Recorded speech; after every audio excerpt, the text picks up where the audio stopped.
began with 8 client representatives and 5 JWT people seated around the table. Most of our presenters were on standby outside the room. Our chairman opened, welcomed our guests, and established the agenda. In the dialogue that followed, the client identified why they were there and what they were looking for. Once that discussion was over, we began our presentation. Our executive vice president started by giving a presentation on the subject, Who is the J. Walter Thompson Company?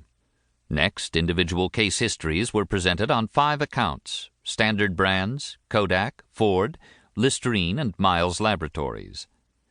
5 different account supervisors delivered these. They showed print ads and television commercials. They articulated marketing and creative strategies. They outlined budget efficiencies and return on investment. Our research director gave a presentation on copy testing, the media director on media, the broadcast director on broadcast. The creative director presented the creative philosophy of the agency, and our president handled the finale, showing a reel of JWT television commercials with his commentary. When it was over, I thought to myself, this could have been so much better. Our material was first class, but with a couple of exceptions, our presenters weren't. Imagine how much of a downer it was when Bill walked behind the lectern to read his presentation to the client. There was no lift, no charm, no sense of confidence. In advertising lingo, we were pitching for the account. Everything depended upon the client's reaction to the presentation. We could win a $50 million account if our presentation knocked the lights out.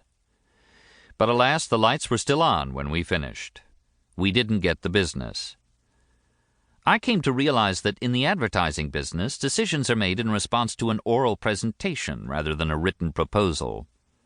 Later on, I discovered that's true in virtually every business. The proposal was important. It had to be there. The differentiator was the presentation, however. The client could see, hear, and sense what the recommendation was all about. They could ask questions. They could see the people who would be involved, assess their credibility, their commitment, their integrity, their enthusiasm, and their knowledge. The presentation is a moment of truth for the presenter. We can't hide. We are exposed, for better or worse. The listeners decide whether they like us, believe us, trust us, and perceive whether we are secure in ourselves and confident in what we are saying. The viewers can see us think on the spot and judge how smart we are. In this moment, I had just witnessed the best efforts of the top people of the #1 advertising agency in the world, and found them wanting. So I said to myself, there is a need for a training company that helps successful people learn to present themselves better in front of an audience. They need it even more than people who are just starting out because so much is riding on how they handle themselves. I founded Communispond because of that experience. Since then, the company has trained more than 450,000 executives in a broad variety of communications skills. And my passion in life continues to be helping people speak as well as they think. In the pages that follow, my daughter Laura and I share the knowledge and findings that come from our collective 49 years of experience in training executives to be more effective in front of groups. Each chapter deals with a specific speaking situation you will face as you go forward. We explain what is expected of you and how to approach each one. We also provide a pathway for success in each of them. There are examples, stories, and principles for each situation. Our goal in writing this book is to help you to be a more effective speaker, presenter, and communicator, no matter what challenges you may face. A byproduct of this newly acquired skill is that you will also become a better leader, since leadership gravitates to people who can stand up and say it right. Chapter 1. Afraid? You are not alone.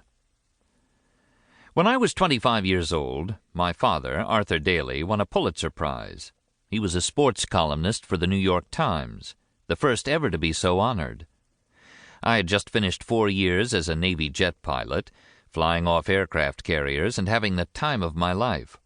Laura, my first child, was about to be born. I was scrambling around New York City trying to find a job so that I could make a living as a civilian and be able to support my family. I was impressed with my father, but not as much as I should have been.